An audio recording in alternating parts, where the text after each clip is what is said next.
Hey, what's going on? It's Bill Burr. It's time for the Thursday afternoon, just before Friday, Monday morning podcast, and I'm just checking in on you. Ooh, what's going on? How are ya? Jesus Christ, I'm sitting here in a fucking parking garage doing my podcast here. Fucking my temper is back, but I'm aware of it. And I'm trying to do what I need to do to get it back down, so I don't go full fucking me again, So I'll give you an example. I went out to breakfast with my lovely wife this morning. So we're waiting in the crosswalk, and there's these two ladies in front of us. So we get into the people stop, we get in the crosswalk, and we're walking behind them, and they're just lollygagging, shooting the shit. And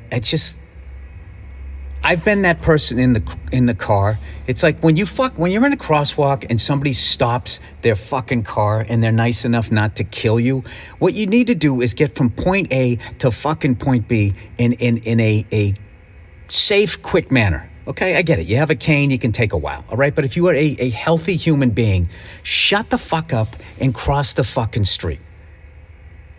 You know what I mean?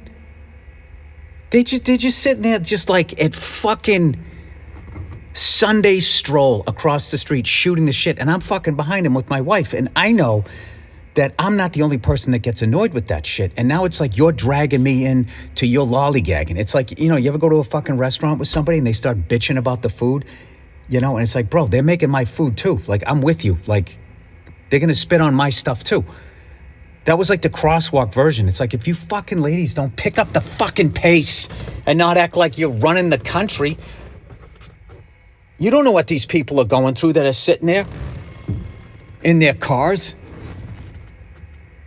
What if they get fucking mad and they just like, today's the day they finally snap and they can't handle one more pair of yoga pants? It's fucking, how many people who wear yoga pants actually are on their way or coming from a fucking yoga class? Just walking around with your clam outline for whatever fucking reason. It's like reverse MC Hammer pants. And you're sitting there just shooting the breeze. Like these people waiting have all the fucking time in the world, and then I'm behind you. So by the time they hit the fucking gas to run you over, I'm in front of their car. Or, here's something else. Maybe I built that whole fucking scenario up in my head and projected that all onto the people in the cars. Maybe they didn't care. Maybe they ate some corporate weed. I love this whole thing that weed is legal. It's not weed anymore. It's weed infused with corporations' greed.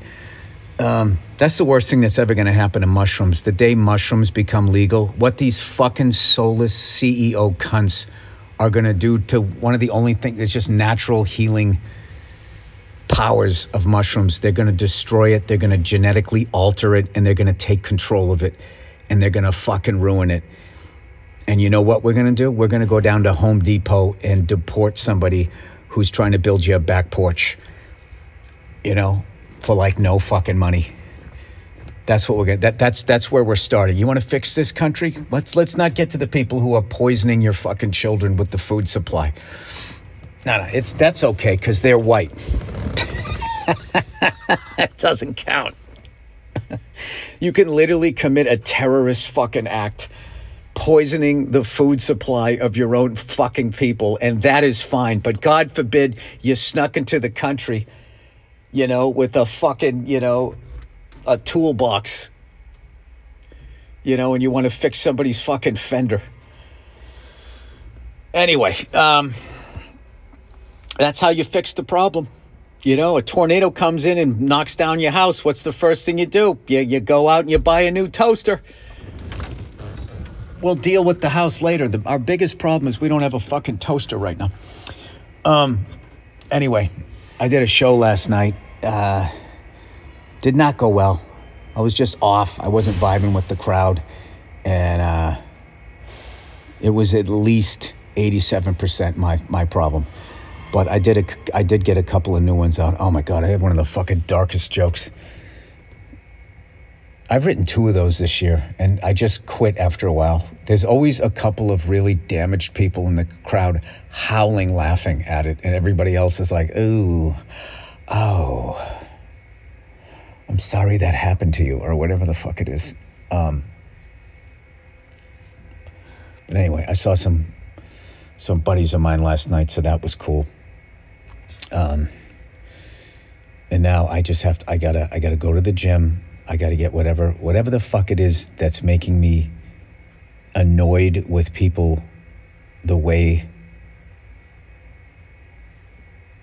they use a crosswalk. So I drove over to my gym, right? After the lollygaggers. And this fucking guy walks in front of my truck. You know, I came up fast. I was coming in hot, not gonna lie to you. You know, put on the brakes a little harder than I had to because I had to stop, and I let the guy go. And he looks at me, and then he gets in front of my truck, and he looks at me again, and then he gets past my truck, and he looks at me again. And I'm just like, what the fuck are you looking at? Like, what the fuck are you looking like? The fuck are you looking at? Like, how fucking hard is it to just cross the fucking street? You saw how fast I came. I'm in a hurry for no fucking reason, but at least respect that. 3 looks. Fucking 3 looks. Just look, what the fuck are you looking at? This is where I am. This is why I should not have 2 cups of coffee before 10 a.m. I am flying. No, I know what I'm going to do. I'm going to get on the elliptical, and I love the elliptical. I've always loved the elliptical. It was love at first sight. It's running without fucking damaging your knees. It's just wearing out your hips. That's all. You know, let's change the joint, you know, that I'm wearing out. So, and now there's all this new information out there about, like, you know, if you get on an elliptical because of the heart rate, you're actually burning muscle for your fucking all this bullshit, right? So now they're telling people, what do you need to do? You need to get on a fucking treadmill and walk at a slight incline. So what do all these cunts do? They walk away from the elliptical, okay? And I've always been a big fan of you dance with who brung you, right? And they all walked away because all of a sudden the treadmill's the hot chick at the fucking gym now. So now all the cunts go over to the fucking treadmill. Can't get a fucking... You used to not be able to get an elliptical. Now the elliptical's sitting there like, you know, like yesterday's news. You know? Like a bald ginger on prom night, just sitting there home alone. Home alone, right? But I love it, you know, because I show up to the gym, okay? Dressed like Rocky Balboa. I go gray sweatpants and white t-shirt. That's what I do. I'm not gonna come in there dressed like a fucking X-Man, you know? I'll tell you another big thing that's come back, the weighted vest. A lot of people out here have weighted vests in lieu of actually having a child. Instead of walking around carrying a child, they don't want that responsibility, but they want the cardio of having a kid. So they just put a weighted vest on themselves and then they go for a fucking walk. And, you know, with the overpopulation of the world, I got to tell you, I respect that. You know? Ask not what a child can do for you. Ask how much a weighted vest is. Weighted vest. Like, how many pounds do you need to put in there before you can fucking eat donuts? Just lay off the donuts. Fucking walking around. Why don't you just get a fucking chimpanzee and put it on your fucking back, you dumb cunt? I am in a fucking mood. I'm sorry, people. This has nothing to do with any of these people. Like, who gets mad because somebody's wearing a weighted vest? You know, out of all the bullshit I've bitched about, I do stand behind looking at me 3 fucking times in the crosswalk with your stupid in-ears. Those dumb fucking white straw things that everybody has. You feel better, Bill? No, I don't. All right, let's keep going. What else is happening? I was watching the...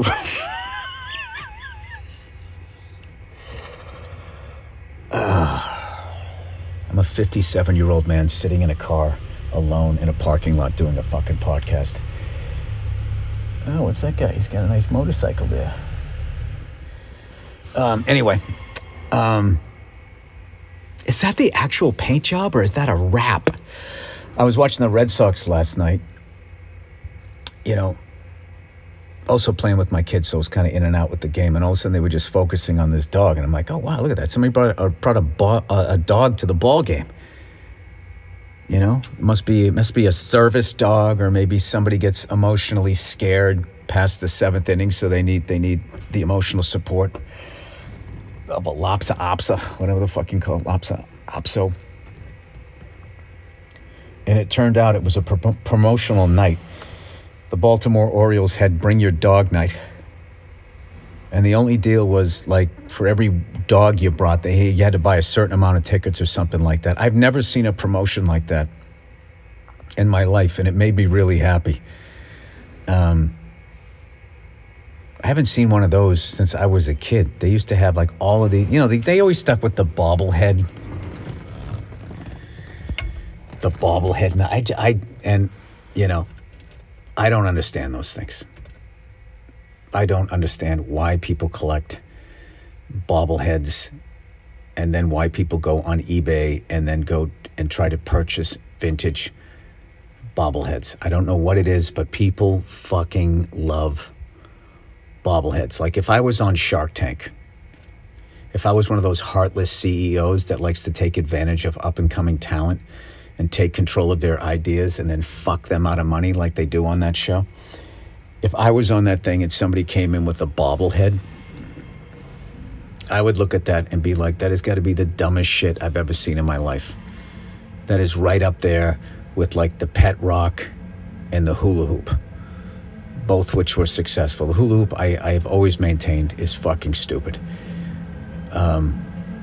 It's just something for people to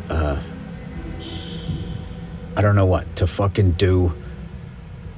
Oh, Jesus Christ. Now this fucking guy's staring at me. Jesus fucking Christ. Like what exactly? Oh, you know why? Because I'm doing a fucking podcast in a car.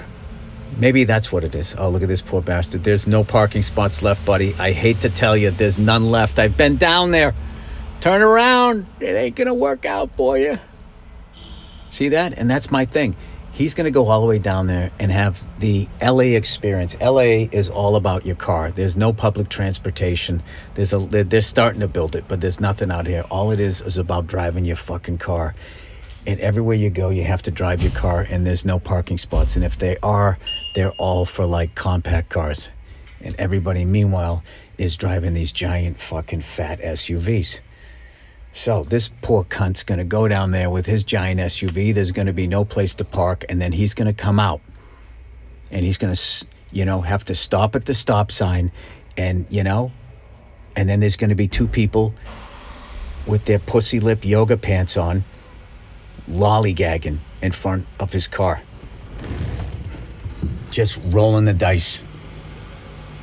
Rolling the dice that he's not going to run up and over those fucking yoga pants and your insides are going to squirt out your mouth like toothpaste. Oh, Jesus, Bill, that was graphic. Well, you know, these SUVs are big. I like that one. Look at that one. I like that silver. Jesus Christ, what is that? Is that a Volvo? Jesus Christ, buddy, learn how to fucking drive. Do you know, when I was on my way over here, this is just Billy bitch tits today. I'm 100% like, you know, I'm doing that thing where I own up to being an asshole, so then I feel like it gives me the right to be an asshole. I always wondered who listened to that song. I guess it's that person. This person has an 80% chance of having a tribal tattoo, listening to that.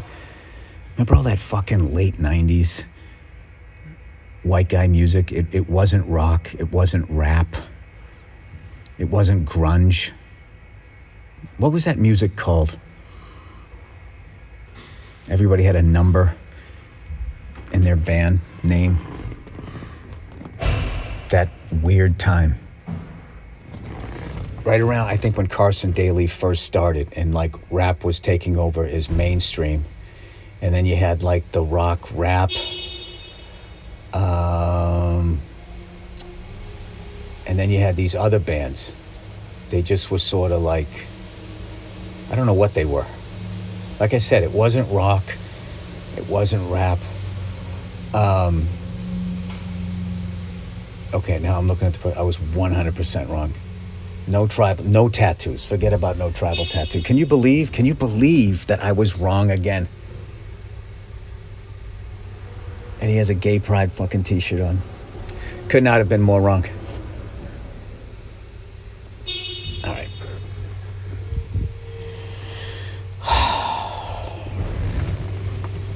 I mean, something I bitch about has to be right? Right? I always use this as a reference. Remember that Mel Gibson conspiracy theory? He was a cab driver and he was fucking paranoid about everything. And like most of the shit he was wrong about, but like one of the things he was right about. One of the things I'm bitching about.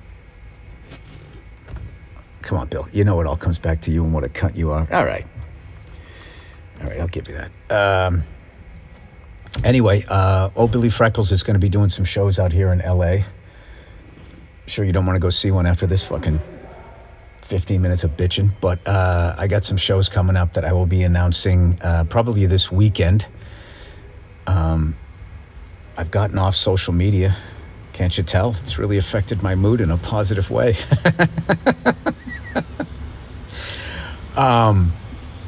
But fucking college football starts on Saturday. I think LSU, Clemson, are they playing Clemson? I don't know.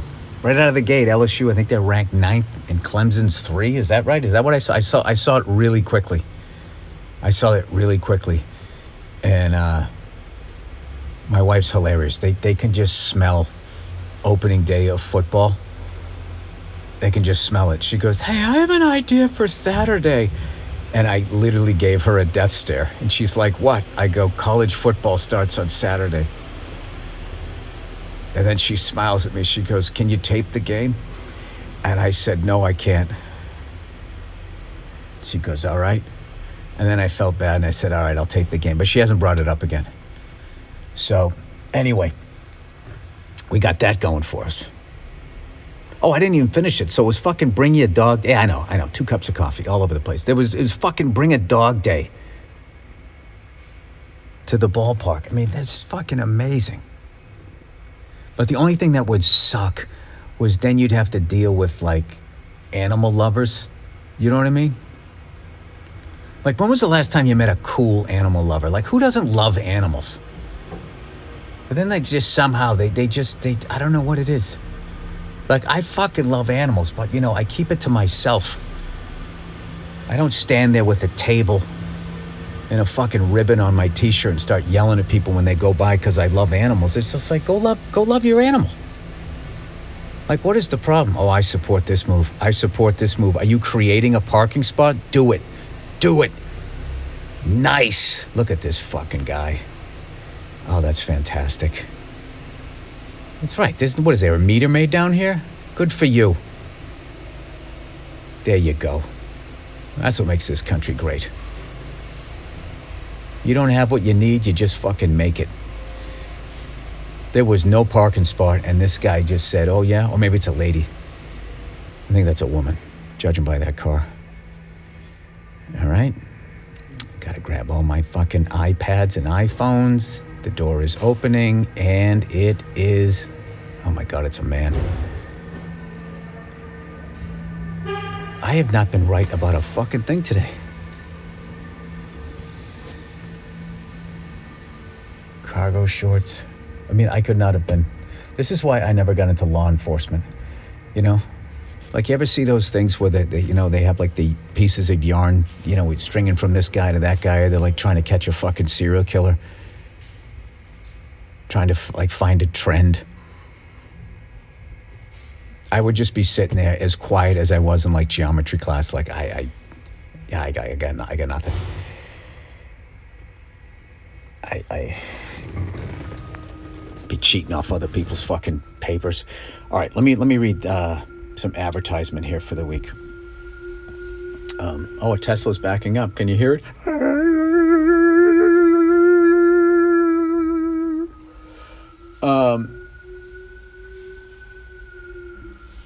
A bunch of people sat in a boardroom and they made a choice. They had to make a decision on the noise the car would make at the Tesla factory when it backs up. You know, the first one was beep, beep, beep, beep. And they were all like, oh, it's like so played out. Come on, one of the things, we're supposed to be disruptors. All right, what if it went? I don't think that's the noise, but I like that little statico thing you're doing. That, and maybe it was bring a dog to work day at Tesla. And some dog wanted to go outside, or something like that. And they're like, that's the fucking sound. That's the sound. Do you drink ketamine? How does that work? That just sounds like some cold brew. It's like heroin meets cold brew. Is that what ketamine is?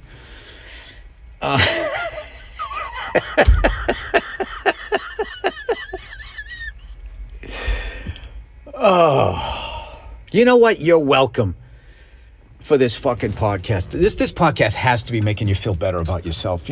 As much as you woke up today thinking you're fucked up, come on. I had to make you feel a little bit better, right? Anyway, I have a good baseball promotion. How about you have can you have cigar day? Like if you sit out in the bleachers, you can smoking day. And they just have some sort of like take Yankee Stadium, where of course they've always had pussy ballparks, the Yankees. They're such fucking pussies. They always build a ballpark that's always they build it around a player. Babe Ruth really, hits a lot of home runs to fucking right field. All right, well, let's make a fence that's as high as the back of their knees.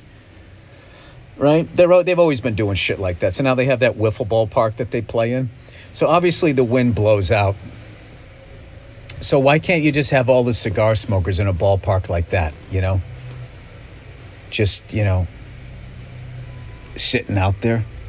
Do you know why they built the ballpark like that? I think that they feel like the home run record is theirs, and they knew that, they needed to get the home run record back from Mark McGuire, Sammy Sosa, and fucking Barry Bonds. So I think they built a ballpark for a Yankee to play in, 81 games out of the year to play in a fucking wiffle ball park. Yes, that is a Honda with a high-performance exhaust on it.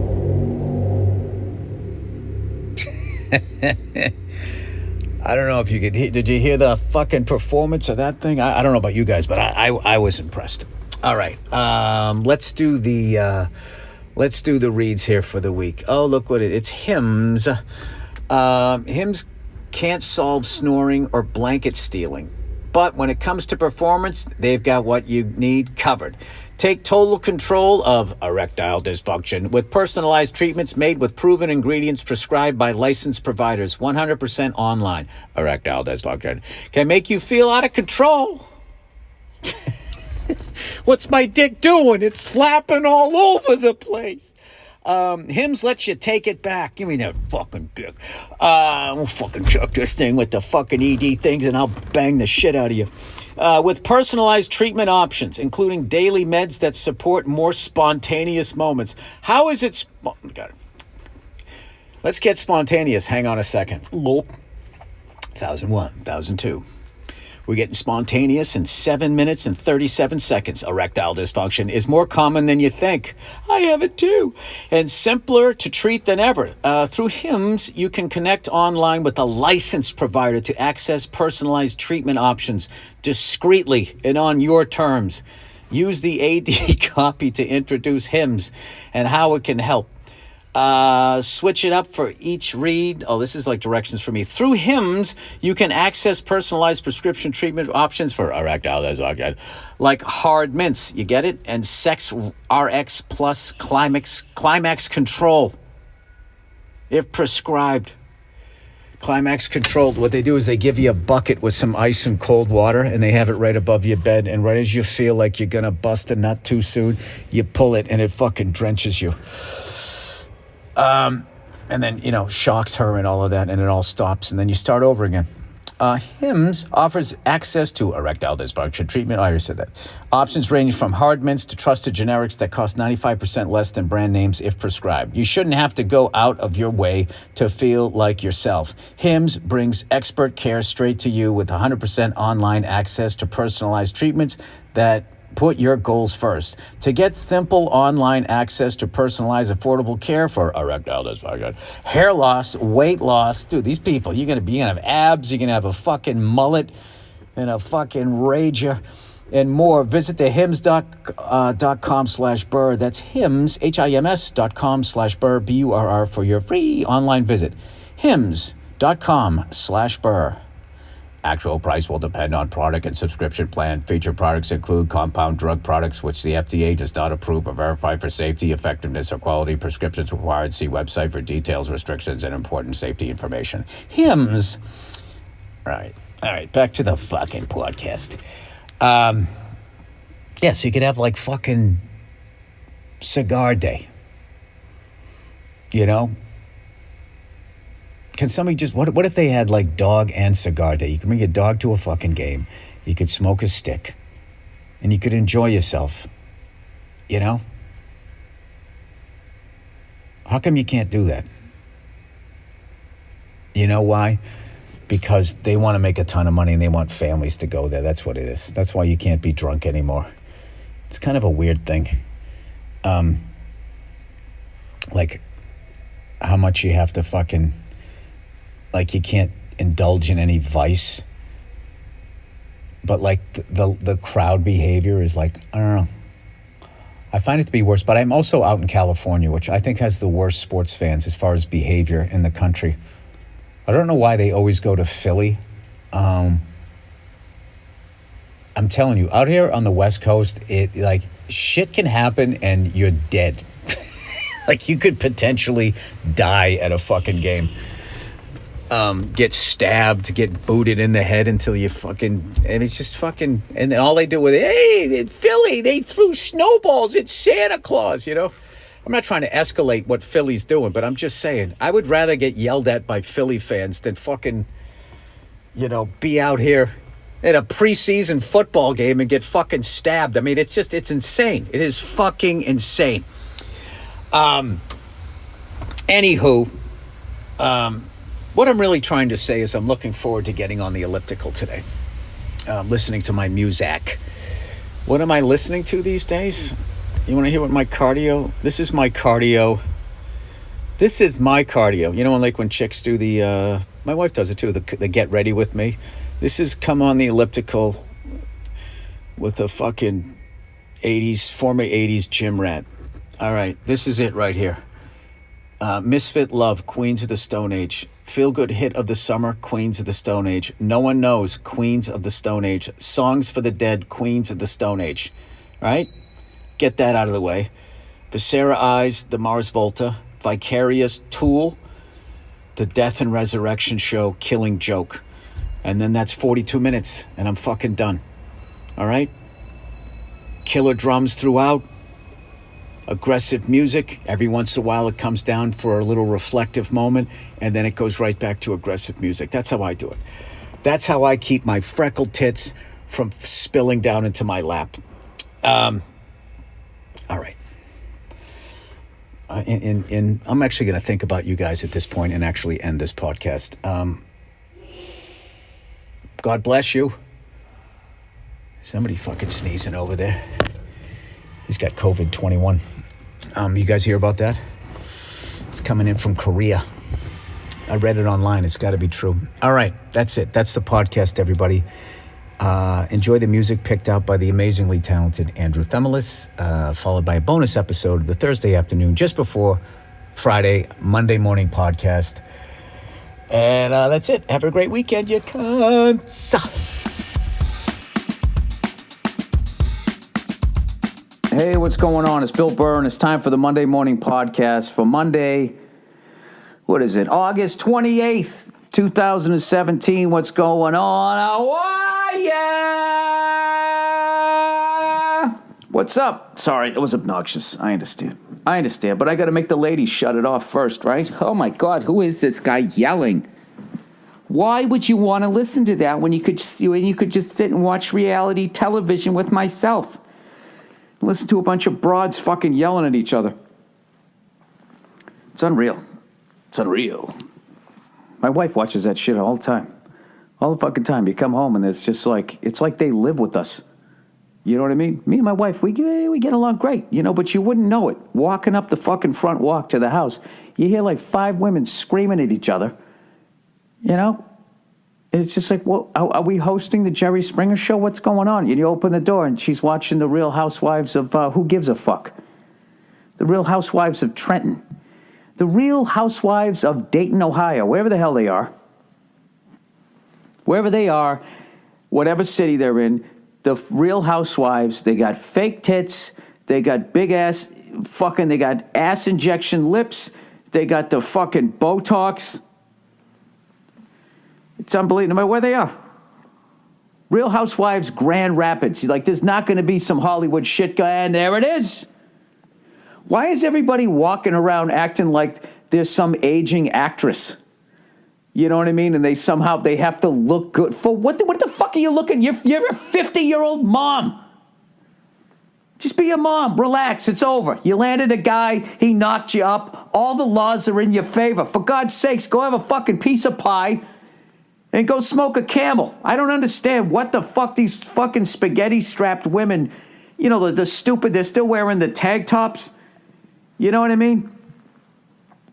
Jesus Christ, with the fucking tired skin showing. What are you doing? Trying to compete with your daughter? What are you doing?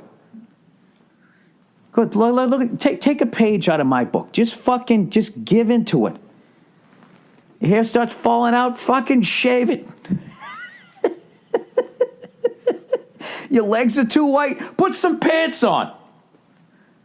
Your fucking guts getting too big, start wearing sport coats on stage. That's the classy way. That's the classy way to just gracefully, go from being young into your middle-aged into just being old. That's what you do. Then you get an old man hat, right? You start puttering around. You make funny little jokes. Everybody laugh. Look at him. Look at that old guy still making jokes. That's what you do. You don't get chemicals shot into your fucking face, and enhance your fucking tits. Like, what are you trying to do? Huh? You're trying to give some 60-year-old a hard-on? I don't understand what these women are doing. And it was funny. I didn't even want to talk about this shit. I don't know why that just came out. It just did. All right? I had a wonderful show last night. A wonderful show. I was at the Cape Cod Melody Tent, if I could say it, which is such a special place for me to do stand-up because the one and only time I ever saw the great George Carlin live was at the Cape Cod Melody Tent. And I am embarrassed to say I saw him in 1988, and me and this other guy went to go see him to laugh at him because my buddy had me convinced that he had stopped writing and that he was still doing 20-year-old bits. So we were going to go see him as a joke. This is how fucking stupid I was. One of the most prolific comedians of all fucking time. So we show up to laugh at this guy, and within 2 seconds, we were just on the fucking floor laughing, and the guy hit his brand new 90 fucking minutes. And we were driving home like, he wasn't doing more stuff. That's how dumb I was. I did a lot of dumb shit back then. I went to some comedy shows, and I was literally the person in the crowd. I wasn't heckling or anything. You know what I mean? Although one time I did heckle Don Rickles just because I wanted to have an interaction with him, and I knew that I wasn't going to meet him. I saw him at a casino about 4 years ago, and I waited till his encore. And he came out in the encore, and he was just doing his jokes, and I was way in the back. He's playing this giant room. I was way in the back, and I just went, Donnie! He didn't say anything, kept doing his jokes. I waited like another 3 minutes, and I went, Donnie! And he just looked out to where I was sitting. He goes, yeah, I know my name. Made that fucking Rickles face. And I was with Bartnick, and he fucking elbowed. He goes, he heard you. And that was it.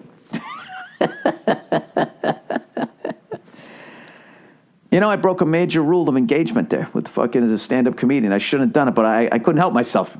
I could have helped myself. You know what? Let's be honest. Why don't we just be honest, okay? Now that stupid fucking fight is over, can we all just be honest with ourselves here? I'm a selfish person.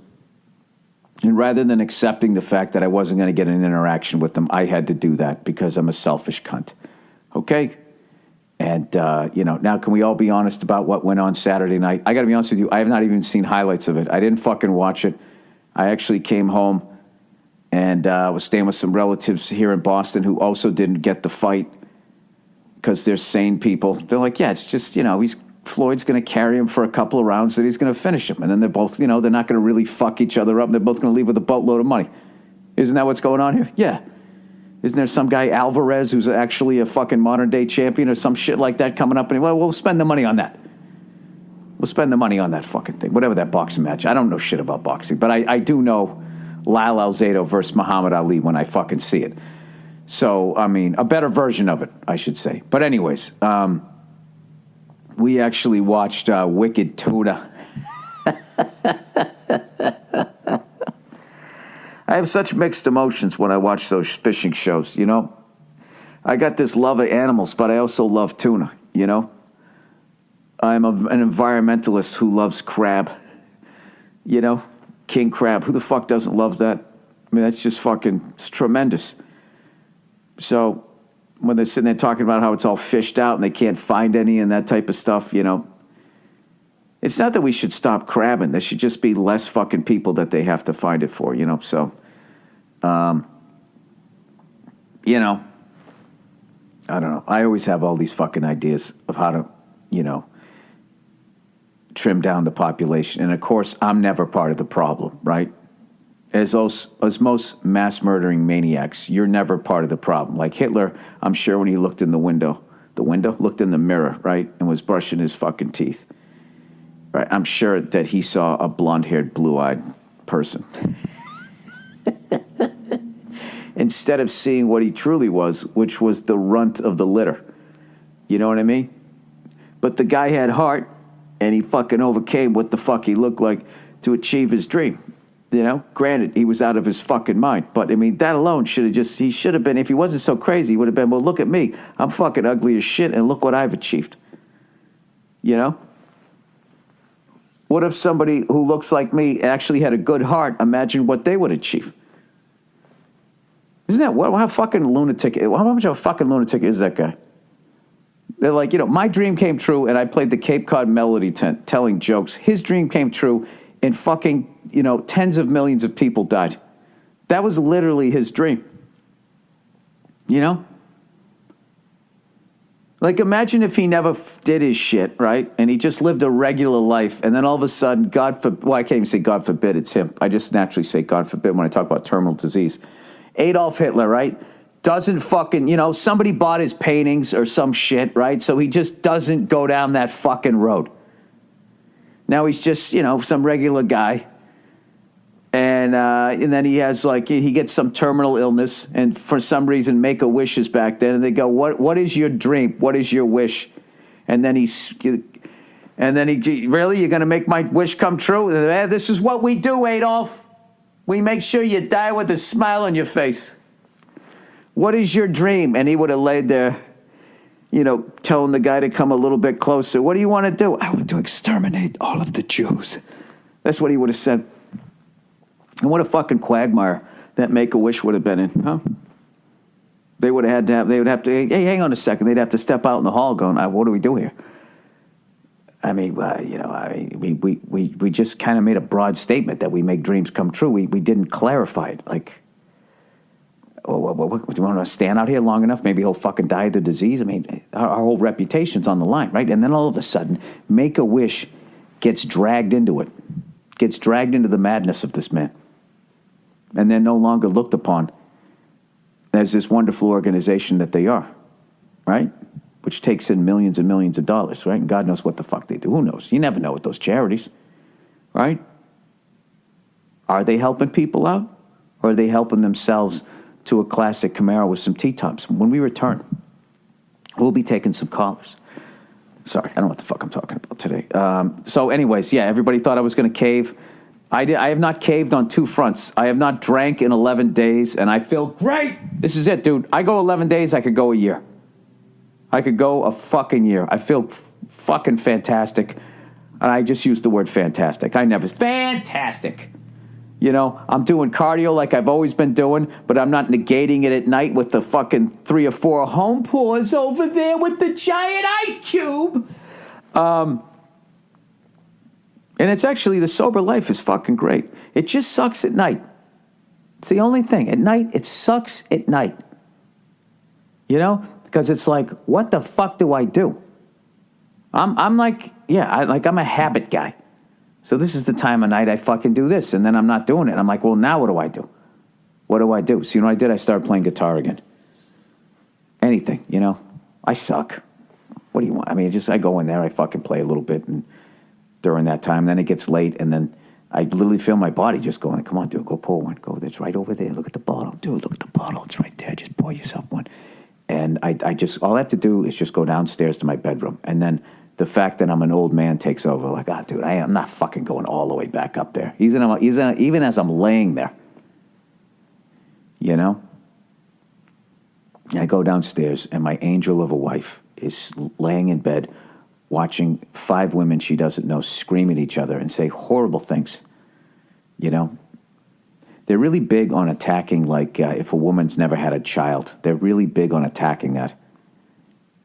Oh, man, they're fucking mean. Just mean, goddamn fucking mean people. You know? As dumb as guys are, the way we solve shit with violence, I just think, you know, just punching somebody in the face is way more civil than saying, well, that's why you're barren and you can't have a child. It's like, really? Do me a favor, next time just punch me in the nose. Wouldn't that just be, can we just leave it at that? So there's something to salvage afterwards? Jesus Christ. So anyway, now that I've gone 11 days, now it just starts to fade. Like I walk by my fucking, I told you, 1927 Yankees lineup worth of fucking booze. And I'm telling you, like, I don't even see it anymore. Like, you know, I got Murderer's Row. Murderer's Row, the shit that I drink. You know, and they're all, I have the batting order. You know what I mean? Top of the order right through cleanup is the top of the shelf, top shelf shit.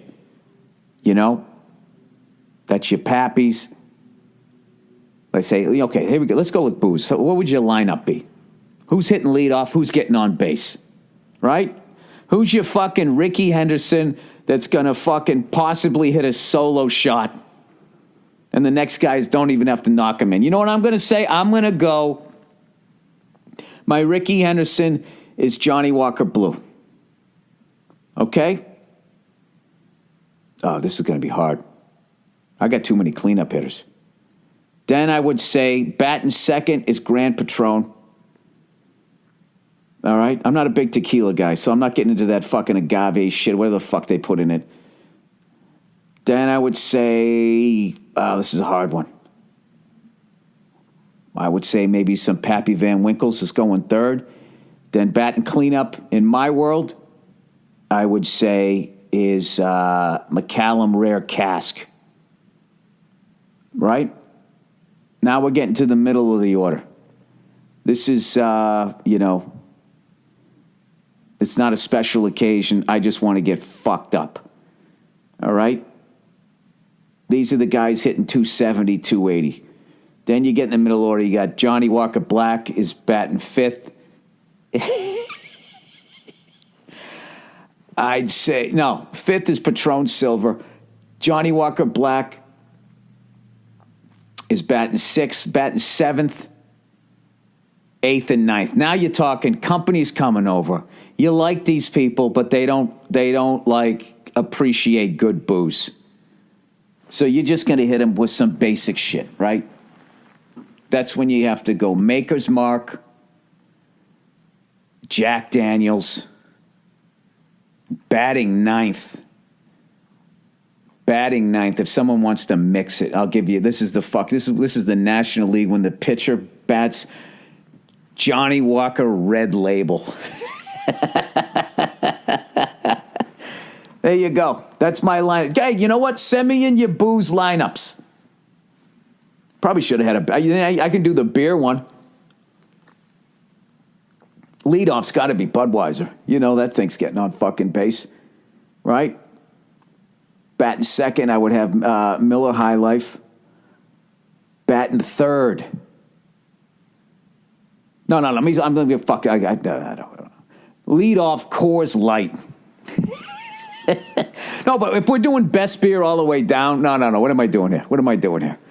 All right. I am white trash when it comes to beer. Okay? The fanciest, I would say, all right, I go Budweiser, then Miller, High Life. Then I'd say batting third in beer. That's a tough one. You start wanting people clear the bases a little bit. I'll go a little snobby, and I will say Blue Moon. I don't mind the orange slice. I don't mind it. Like, if I'm just fucking thirsty, I'll have one of those. Bat and cleanup is Guinness. All right? Then I'd have a black and tan in fifth.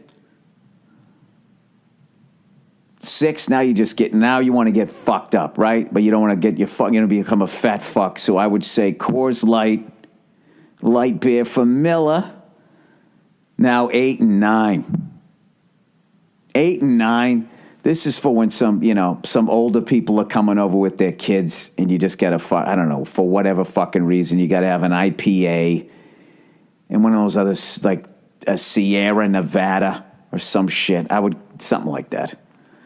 I don't drink, but I'd leave that alone. Isn't this the stupidest conversation? I'm literally fucking sober, and I'm making booze batting lineups. All right, if you're a beer drinker or if you're a hard liquor, I want to hear your lineups, okay? Let's get ready, man. The fucking pennant races are heating up. All right? I want to see what your lineups are. You come walking up to the bar with pulling your fucking lineup card out of your back pocket. By the way, that Blue Moon is signed to like a 1-year contract. You know, you just pick up a fucking big bat at the end of the fucking season. Like he's not a true Red Sox. All right. So, anyways, by the way, somebody tweeted at me that stupid company out there in fucking Wisconsin, microchipping their fucking employees, and these fucking idiots are doing it. And and I'm like, why would they do that? And then all you have to do is look at their faces. And you look at them, I have this childlike innocence. They're believers. That's all it is. They grew up in a great state of Wisconsin where you're sheltered. All right? You're in the Midwest. You're in the heart of the country. That fat fucking weasel in North Korea, his missiles, even if it makes it that far, he's not shooting it at Wisconsin. Right? The Green Bay Packers, they're like owned by the fans. It's fucking everybody's making cheese. It's Mayberry. You ever been to Wisconsin? It's fucking tremendous. The air is fresh. The water's fucking clean. At least it looks that way when I drive by at 80 miles an hour on the way to some godforsaken fucking place I'm going to perform at. Right? It's tremendous fuck. These people, they believe. Right? They all ordered the fight. They think he's going to make it great again. They believe. You know why? Because they're fucking good people out there. So they walk into the work. Hey guys, this is the new thing, and they sit there looking. Gee, I don't know. This seems a little bit creepy, right? But how did they get him? And how do you get the general masses? How do you get them? All right. There's 2 ways to get the general masses: fear and free T-shirts. One or the other. You scare the shit out of them, they're fucking on board. You tell them the boogeyman's under their bed, whatever the fuck you tell them they need to do, they're going to fucking do it. If you don't want to fucking waste your time coming up some fucking boogeyman story, just make a free fucking T-shirt. And that's what they did in Wisconsin. They had these fucking T-shirts that said, I got chipped. And that was it. That was the tipping point. wait a minute, if I put that foreign object in me that I have no idea what it is, no idea what its capabilities are, no idea what it really does, other than what you tell me, you evil cunt. You'll give me that free t-shirt? And you know they got them the extra soft ones. Oh my God, dude. I tell you right now, my favorite go-to t-shirt is my I Got Chipped. It's so soft. You know, and as much as I'm making fun of them, I see the writing on the wall because there's way more people. There's way more believers out there. You know, believing in the invisible lines, believing in the teams, believing in all that fucking bullshit, right? Believing that they're evil, but these people are saints, or vice versa, right? These people are evil. They do it all over the world. God loves us best. These people are infidels. These people are fucking this. These people are fucking that. It's the thing is, the common thread with human beings is that there's fucking lunatics at the top. Okay? And then you have nice people at the bottom, you know, Wisconsin people. People give their shirt off your fucking back, you know, provided you're not too tan. Let's not overly romanticize these white people. At the end of the day, they are white people. Okay? And I'm not shitting on my own people. We're just in a position in society where you know, nobody's watching us. So we get to go full fucking frontal nudity with their fucking brains. There's nobody in our way, right? That's why we go fucking crazy.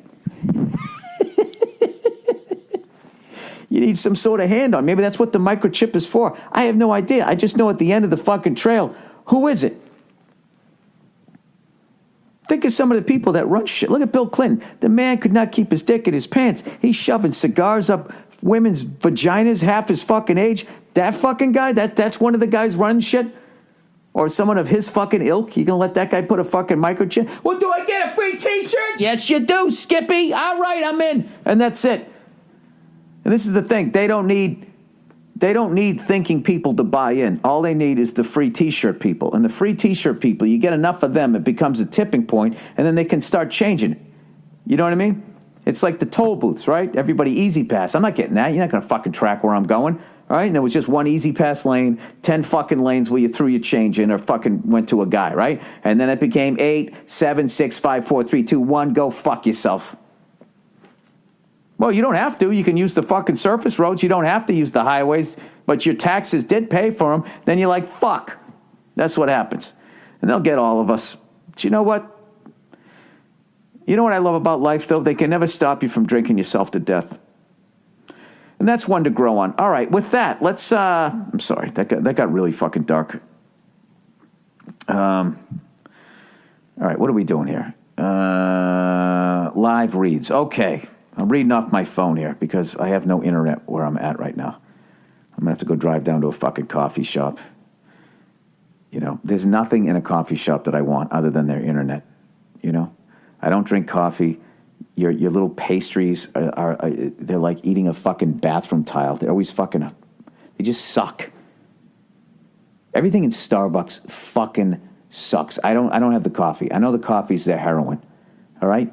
But you ever go into a bodega that's really selling fucking drugs? You know what I mean? You know how like old the cereal is? That's like what fucking like Starbucks is. It's like a drug dealing bodega.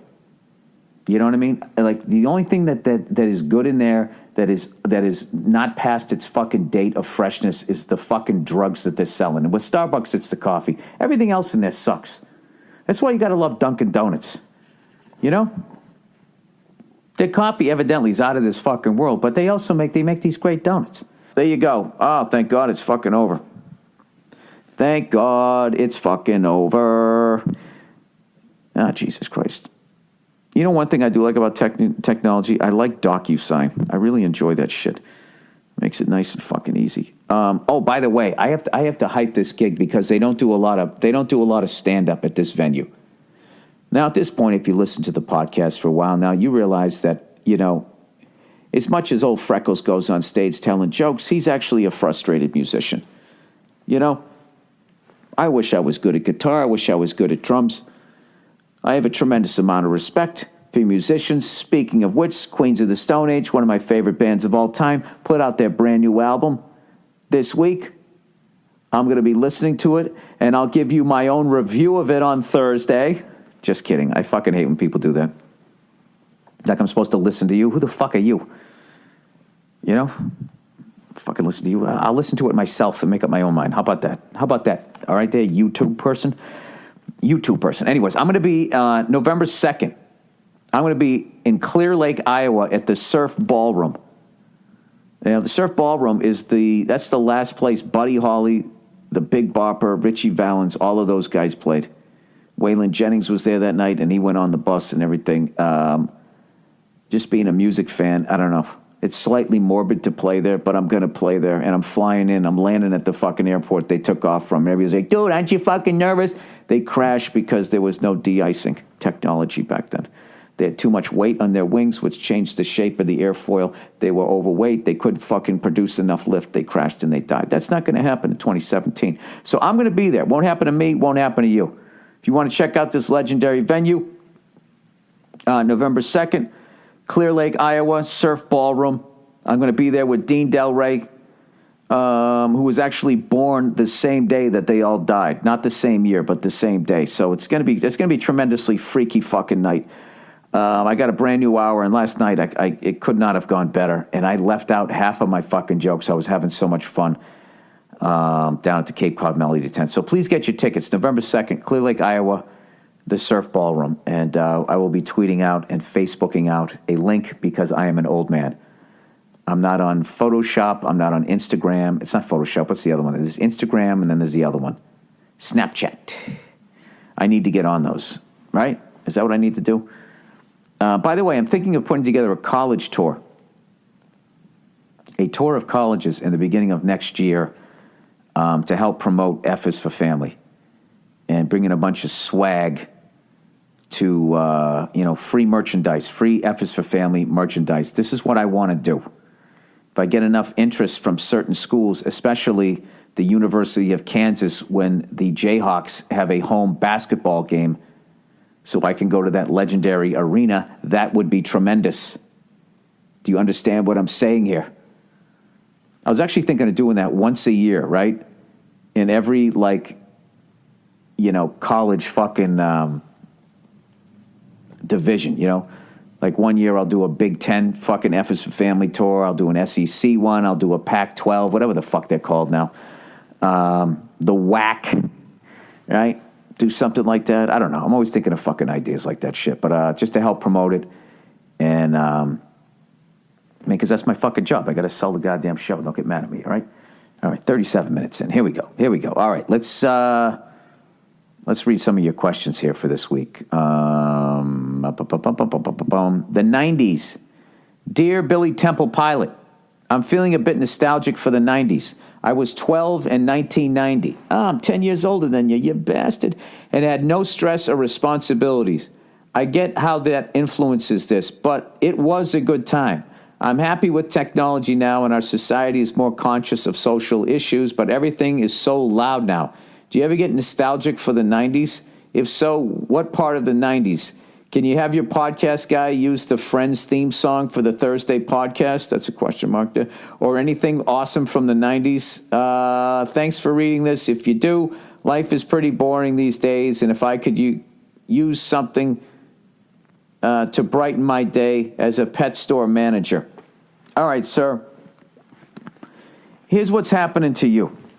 Is you're slipping into your life and you don't like what's going on. So rather than fixing the now, you're going back in time. That's a temporary fix. Okay? If you don't want to manage a pet store, ask yourself what you really want to do and start slowly walking towards that, taking a half a step, a quarter step every day. And at one point you're going to look up and God damn it, there it is. Just like Indiana Jones. And then you grab it, and all of a sudden a giant ball starts rolling after you, and you got to fucking run out of there. And that's you after you make it, then trying to stay there. All right? But that's way more exciting than managing this pet store that, you're saying brighten your day as a pet store manager. You one of these guys who actually doesn't like animals? You probably don't like the people, right, coming in there or whatever. I don't know what it is. But I will answer your question. My favorite part of the 90s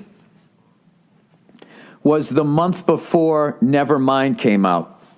and I was listening to the Skid Row's Slave to the Grind, and I thought hair metal and all, not even the hair metal, but metal was never going to end.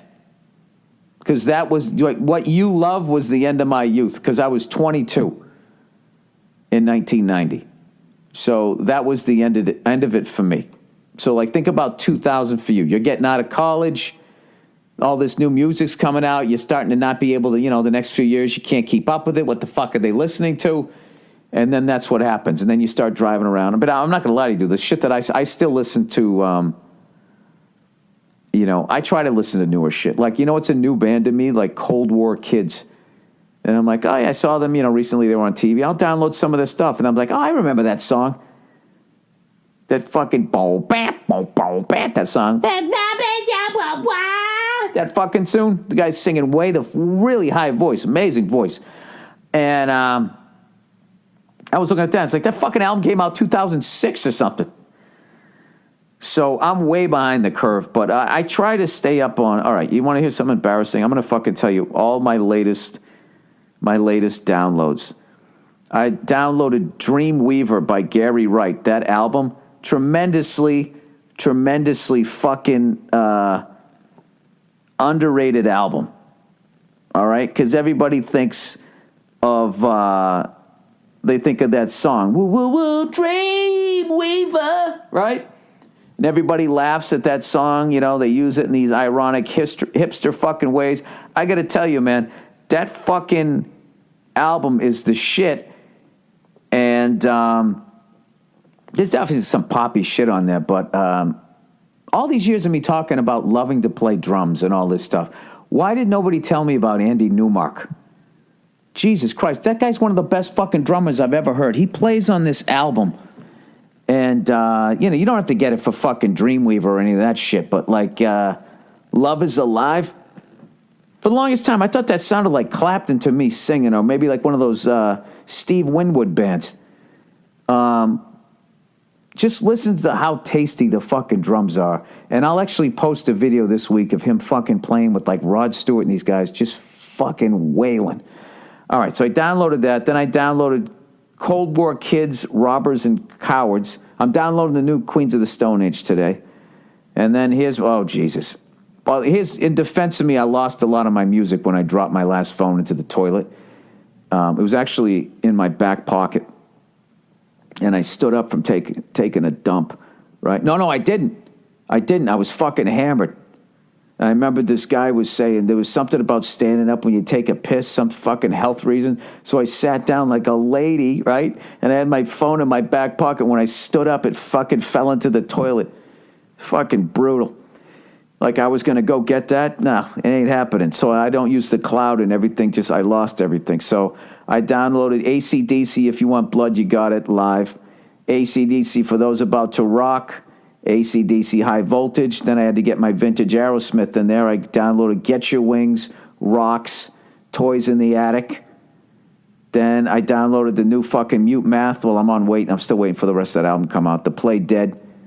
I downloaded Glenn Campbell, Rhinestone Cowboy, because I've been singing that with the advertising. Like a rhinestone ball bag. Peter Frampton, Frampton Comes Alive. Alt J, This Is All Yours. Marvin Gaye, Sexual Healing. Download. What a fucking tremendous song that is. The new Royal Blood album.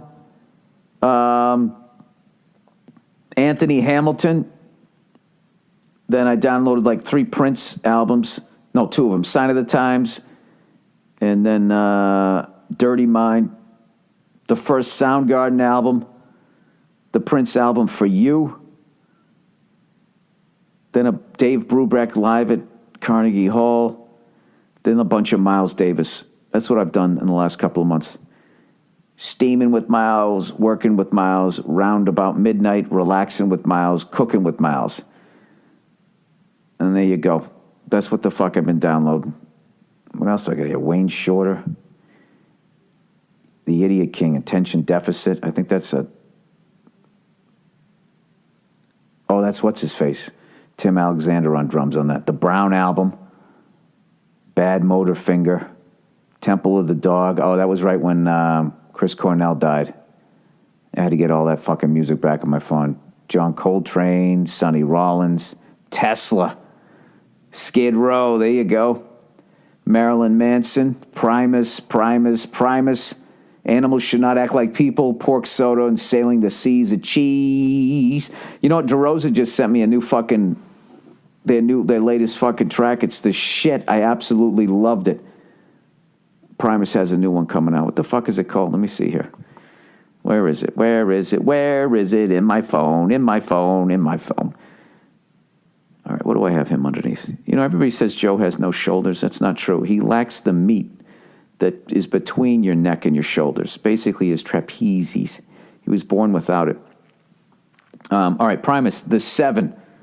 Check that out this week. All right, enough with this old man telling you the music that he likes. Let's get back to your young people questions here, shall we? So, yeah, when grunge came in, I didn't like the first, like, when Pearl Jam first came out, Nirvana first came out, I didn't like those bands because they knocked all my bands off the top 10. You know? I was like, this isn't a good band. What about Britney Fox? What about Winger, man? What about Warrant? And yeah, I didn't necessarily buy all those albums, but I didn't think any of that was bad music. I was young. I didn't fucking know any better. You know, at least those guys could fucking play. You know, these cunts today with a fucking laptop and a goddamn Christmas tree in their head. So it took me a long time to admit that Nirvana, Pearl Jam were great bands, but like Soundgarden and fucking Alice in Chains had like fucking that anger in there. And just the sound of their lead singers, man. I really like their frontmen. And now, of course, you know, I love Pearl Jam, I love Nirvana and all that shit, but I was a bit of a baby when their music came out. I was too young. This is the first time I was seeing my music go away, so I wasn't mature enough to be like, you know what? You know, I have to accept that, you know, my time has come and gone and that this is what the fucking music is now and I should listen to it. It took me a good 20 years to be able to do that. All right. Hey there, Billy Clinton. Did you hear this yet? The court ruled that the head of the Democratic National Convention, Debbit Wasserman, that's her name, Dibbit, Schultz, rigged the primaries against Bernie Sanders. The court? What court? So this woman, under the influence of Hillary Clinton's camp, tampered in the U.S. election process, but none of the Democrats or celebrity do-rights are going to be outraged because they're sanctimonious asshats. And for the record, I was a registered Democrat. And stop fucking saying that. If it's a fact, it's a fact. I don't need to, and I used to be a this, or I actually voted for Obama. I don't give a fuck what you did. If what you're saying is factual, I don't need to know what the fuck you did. I was a registered Democrat until about 2010, blah, blah, blah, blah, blah, blah, blah, with the exception of Bush and Gerald Ford.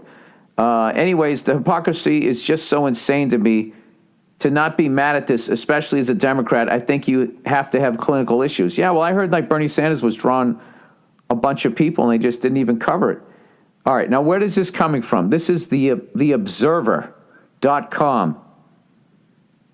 In June 2016, a class action suit was filed against the Democratic National Committee and the former Democratic National, it's Debbie Wasserman Schultz, for violating the DNC charter by rigging the Democratic presidential primaries for Hillary Clinton against Bernie Sanders. How hilarious would this be? It's actually doubly sad if this is true. Even former Senate Minority Leader Harry Reid admitted in July 2016, everybody knew that this was not a fair deal. He added that Debbie Wasserman Schultz should have resigned much sooner than she did. The lawsuit was filed to push the Democratic National Convention to admit their wrongdoing and provide Bernie Sanders supporters who supported him financially with millions of dollars in campaign contribution with restitution for being cheated.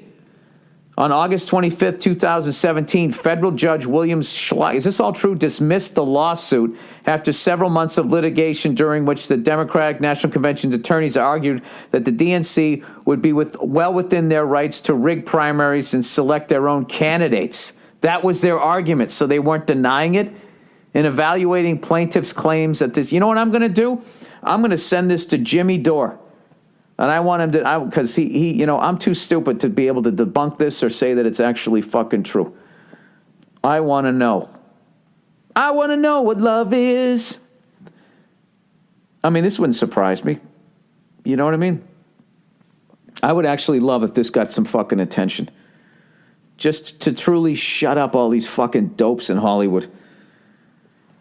You know, back in the day, I mean, I guess I think that, I mean, who's kidding who? I'm not trying to be the spokesperson for fucking Wesson Oil or whatever the fuck people are trying to do out there. But, like, I try to, like, evenly trash everybody, and I'm totally into conspiracy theory. Like, none of this is shocking to me. You know? I just think we're just inherently flawed, and I base that on myself.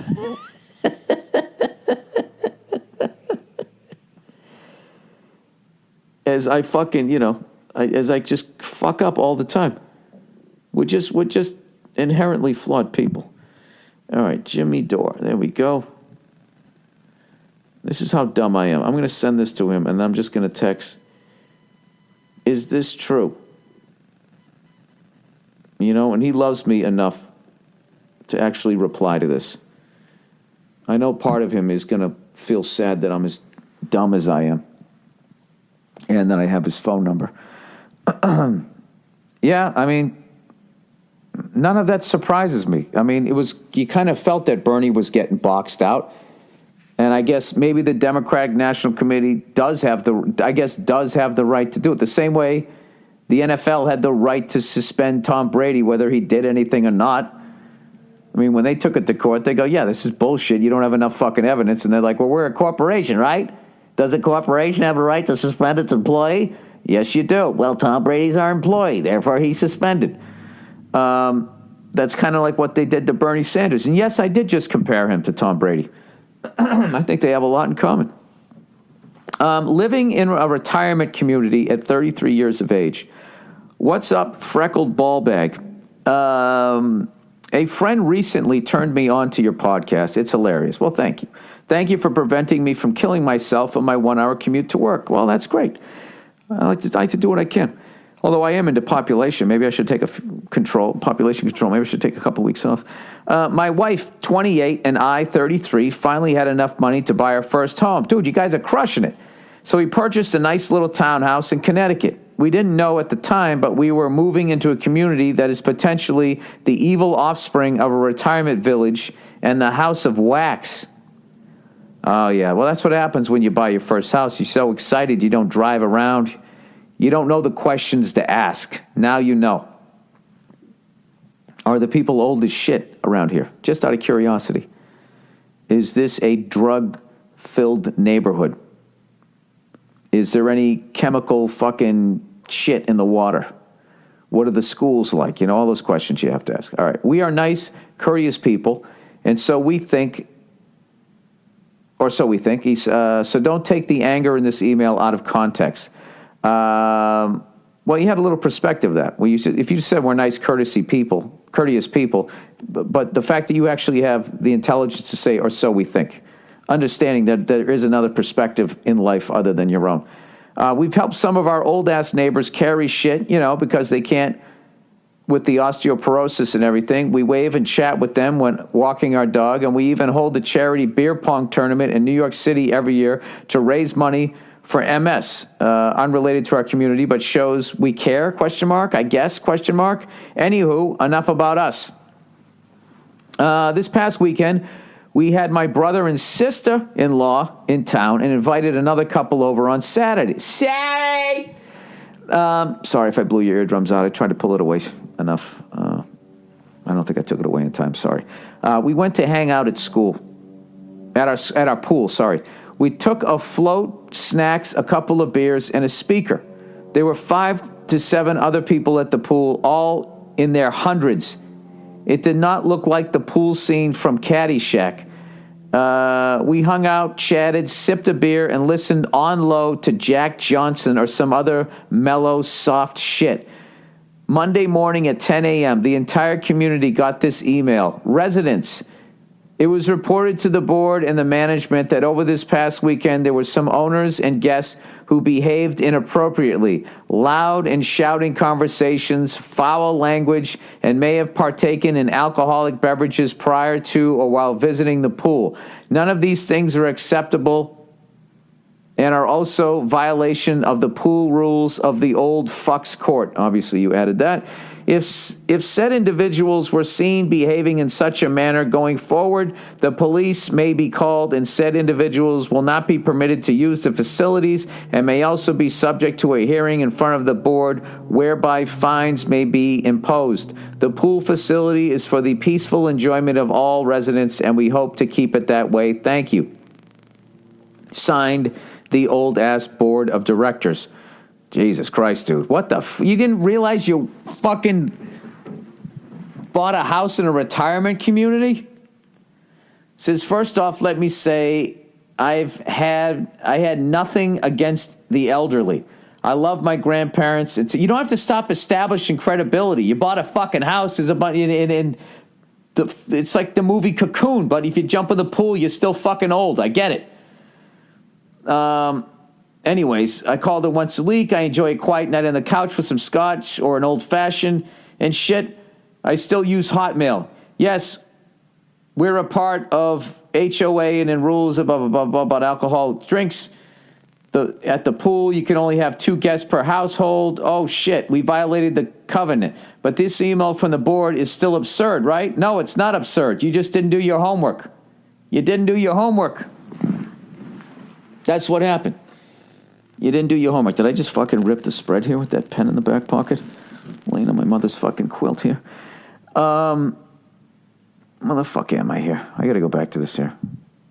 By the way, everybody thinks every sound on my podcast is a fart now because I hold this thing to my chest. Any fucking sound that's made. Dude, you fucking ripped ass last week.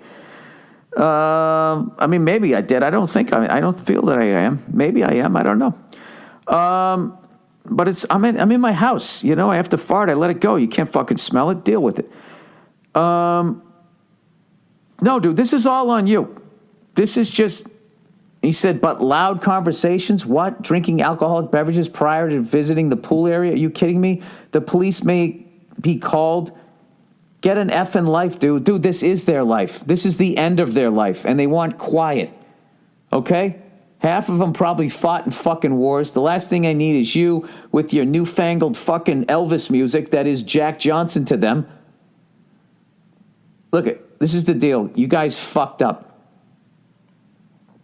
Okay? You guys fucked up, all right? And this is part of buying your first house. Okay? I bought my first house back in 2011. And you know what? I was like, wow, this is a great old house. It has a lot of character. You know what my fucking old people at the pool was? Galvanized pipes in the walls, cloth wiring, a gas leak, flashing when I turned on the lights to possibly ignite the gas underneath my fucking house, wood rot, termites, non-permitted fucking building shit. You fucking name it. Put a new roof on it. The guy fucked up. He didn't reattach the thing. The water came through. They blamed me. I just said, fuck it. I paid for it myself. This is part of it, dude. I'm really sorry that you're going through this. I'm sure there's somebody else old that will buy your fucking house.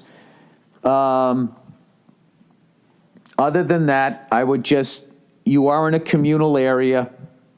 I would be quiet when you go down to the pool. I mean, I try to look at the bright side. At least nobody's going to be listening to loud fucking Benny Goodman music all the way into the night because old people, they fall asleep like 9 times a day. So, and even if you don't like your neighbor, they're going to die soon. There's a lot of positive ways to look at this. And you can always sell. So I would make the best of it. You can always Uber. I would Uber. I would go out and go get fucking hammered and be loud in the young part of town and then come back. Just make sure you get some sort of electric car to cruise you up real quietly to your fucking front door. I'm sorry you're going through that, but what you learned is you have to fucking check out your neighborhood before you got to read everything. So that's the deal. All right? I hope it works out for you. All right. Oh, guess who just texted me back? This is why Jimmy Dore is the shit. Because I just read shit and Jimmy gets to the bottom of it. This is what Jimmy just sent me back. Basically, yes, the judge opened the door for the lawyers to refile in a way that would be more successful. The important thing in this case is that the lawsuit forced the DNC lawyer to admit in court that they don't have to run a fair primary and that they can pick and choose whomever they want and can ignore the voters. They can ignore the voters' will if they choose to do so. The WikiLeaks emails revealed that the DNC was colluding with the Clinton campaign and gave her an unfair advantage, which is why Wasserman Schultz resigned before the DNC convention last summer. The judge dismissed the case, it appears to me, based on the fact the plaintiff did not have standing to sue, and the federal court did not have jurisdiction in this case. I am interviewing the lawyer who filed this case today, so hopefully lots will be cleared up in that interview. So there you go. Search Jimmy Dore. I'll send out a link to it. I mean, that's a comedian. That's an informed guy. You hear how that thing was written? You hear how eloquent that was? I actually sounded smart while reading that. Check that out. Oh, man. Oh, my God. Oh, my God. All those women who cried over fucking Hillary Clinton, and she's just as fucking filthy as this guy. Can you believe this Trump? Can you fucking believe this Trump? That's all you hear out in fucking Hollywood land where I live. And it's just like, I hope it's true so I can be like, well, what do you think about that? And watch them completely dismiss it the same way, to go back to Tom Brady. Well, I'll be, all right, so he lets a cunt's hair wet the air out of a ball. What about when you guys did this? And the other people root for others. Well, that was no fucking big deal because our team did it. I fucking love it. I love it. Oh, Jesus Christ, do I love it. Okay, boss, racist? Racist? Question mark. Hey, Billy Boozebag. Billy No Fun. 11 days, motherfucker. Shut up. I know you're not drinking. Oh, he got me. Look at that. Anymore. It's all I could come up with. All right. Bill, recently our company had an event where we give a tour to possible clients who will partner with us in the future. During this event, our boss, who was outgoing and funny, was ironing white sheets and thought it would be funny to poke fun at the KKK by placing a white sheet over his head and saying Black Lives Matter. He immediately recognized the situation and took it off his head and addressed the whole company the next day. He apologized and made our counselors available to the company for whoever was affected and offended. Jesus fucking Christ. You got to go through all of that? I just love these people that are just so fucking, I don't know where the fuck they live, that they feel like I can do this and they're not going to have a problem. But then everybody's like so fucking hurt they need to be like counseled. Aren't you just trying to get out of your job for a couple hours? Just walk up to the guy and say you're a fucking asshole. And then if you want the guy fired, just say that. Someone's got to sit there and hold your hand. The only problem was that he left out the Black Lives Matter part in the first meeting and simply said, oh, wait a minute. So now what are you saying? Okay, wait a second. The only problem was that he left out the Black Lives Matter part in the first meeting and simply said he placed the sheet over his head, which is where the outrage came from. You know, dude, that's one of the most important information in this fucking story, and you left out some words here. The only problem was that he left out the Black Lives Matter part in the first meeting and simply said he placed the sheet over his head, which is where W-E-R-E, the outrage came from. Dude, what am I supposed to do with this? In the counselor meeting with everyone, I couldn't help but notice only white middle-aged women were trashing the guy. They were crying, etc.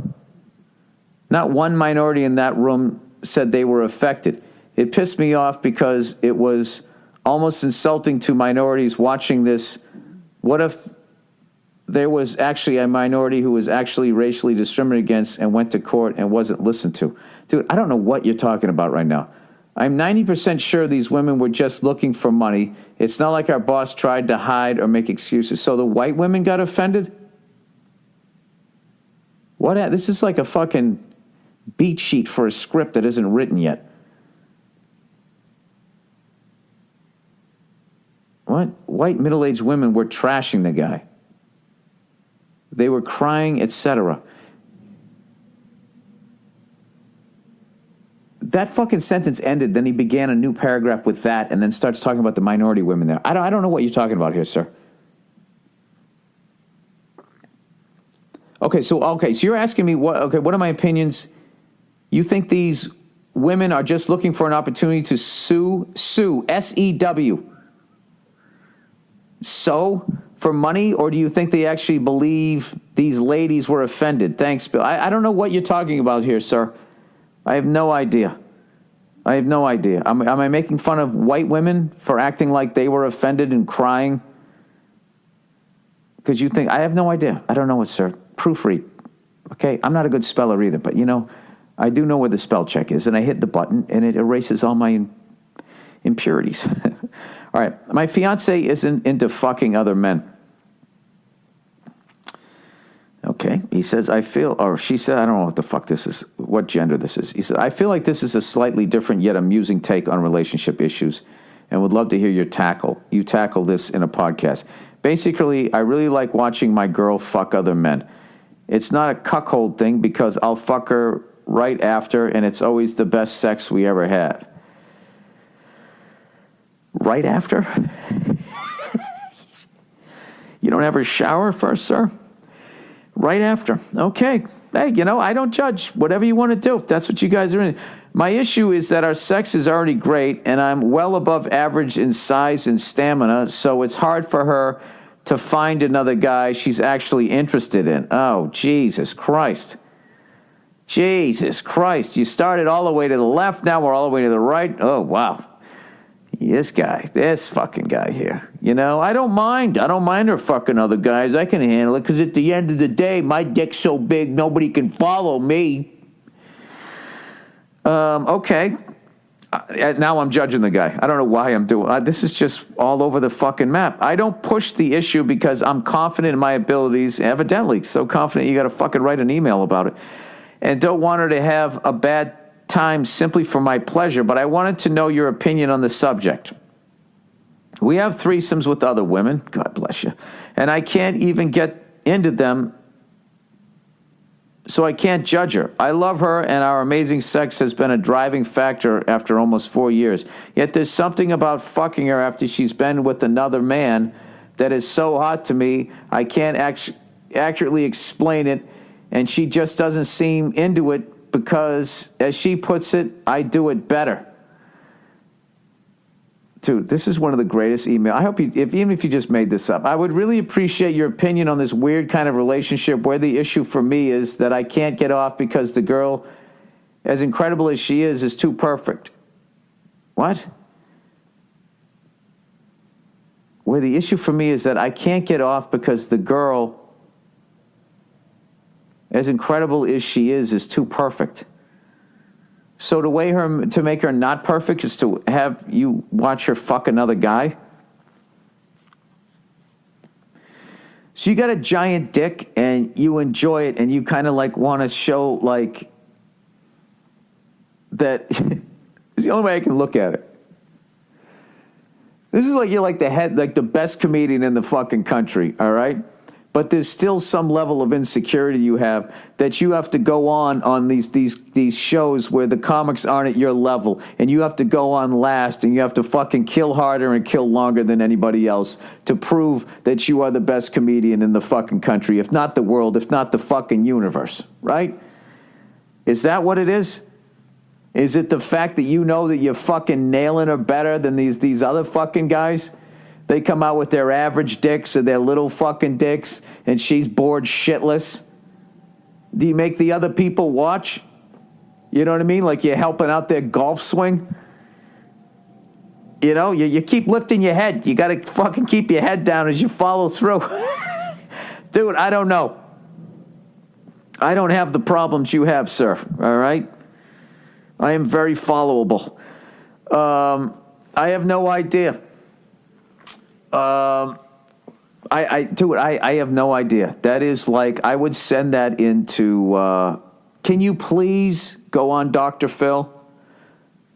Because I just want to watch him and see what goes on in his eyes when he listens to this story, where he just goes like, so you need to have another man have sex with your woman with a penile device that is smaller than yours in order for you to get off. That's what you're saying. And Dr. Phil's got some giant ex-cop dick, right? He's got some fucking huge Hogan. That's what you do. That's the end of the episode, is you go in the back and you watch Dr. Phil fuck your wife. With the sweat pouring off his fucking head, and you're just sitting there relaxed and confident, right? It'd be funny. He probably wouldn't even get naked. He'd just drop his pants down. He'd still have his fucking wingtips on. You know what he'd do to try to beat you? He'd be in her ear, and the fucking, this dirty talk would be how much fucking money he's worth.